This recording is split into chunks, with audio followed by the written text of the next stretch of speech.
Mega power fans అందరికీ నమస్కారం. Industry పెద్దలు అరవింద్ గారికి, my dearest Sai Dharam Tej and his family, Vaishnav and all the directors and dignitaries here, and the actors and everybody. Nice to see you all. Tej gurinchi, I think just oka chinna anecdote cheppadam better instead of ఏవేవో చెప్పడం బదులు, republic అనే cinema ఎలా కుదిరిందో చెప్తాను. That itself will tell you a lot about Tej. తేజ్ని పిల్ల నువ్వు లేని జీవితం అండ్ సుప్రీం, రే, ఈ సినిమాలన్నింటిలోనూ తన ఎనర్జీని చూసి చాలా వైబ్రెంట్గా ఉన్నాడు, ఎటువంటి క్యారెక్టర్స్ అయినా చేయగలడు అనే ఒక కాన్ఫిడెన్స్ తోటి తనని కలిసి ఒక 2 కథలు చెప్పడం జరిగింది.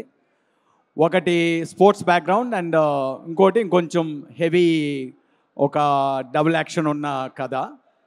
సో ఒకదానికేమో నేను తక్కువ అవుతాను సార్, అంటే నేను చాలను.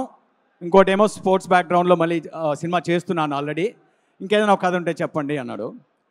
సరే, అలా ఇంకా నా దగ్గర ఏం కథలు లేవు అనుకుంటూ రిపబ్లిక్ ఒక ఐడియా స్టేజ్లో ఉండింది. జిమ్లో తను కలిసినప్పుడు ఐడియాగా చెప్పాను, అంటే just we are all living under the illusion there is democracy but we don't even know what democracy is అని. ఆ మాటతో ఐ థింక్ ఇది బాగుంది సార్, ఈ థీమ్ బాగుంది, ఇది కథ ఎలా ఉన్నా నేను చేయాలని ఉంది అన్నాడు. ఎందుకు అలా అంటున్నావు, కానీ ఆ క్లైమాక్స్ ఉంటే నువ్వు సినిమా చేయవు అని చెప్పాను. ఏమవుతుంది సార్, క్లైమాక్స్లో మ్యాక్సిమం హీరో చచ్చిపోతాడు అంతే కదా అని. మరి ఇంక అంతకన్నా ఏముంది, నువ్వు పెద్ద మాస్ హీరో కదా అన్నాను.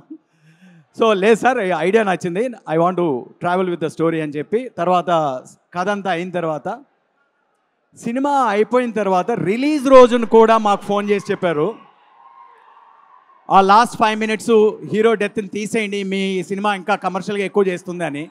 ఆ రోజు కూడా తేజ్ని అడిగాను, అంటే I was thinking about Tej, edit table మీద తను ఏమన్నాడు అని. సార్, ఈ క్లైమాక్స్ మారిస్తే ఈ సినిమా నాది కాదు అన్నాడు. So that's how committed Tej is. And తనలో చాలా పొటెన్షియల్ ఉంది. ఇప్పటివరకు మీరు చూసింది, he didn't even scrape the surface yet. So తను చేసిన చిత్రలహరి కానీ, తను is not only a mass hero, is going to be a great actor and a great hero for the industry. So I'm glad to be here and I'm wishing all the very best for a great film that is unveiling here. So thanks, and thanks for inviting me here. Thank you.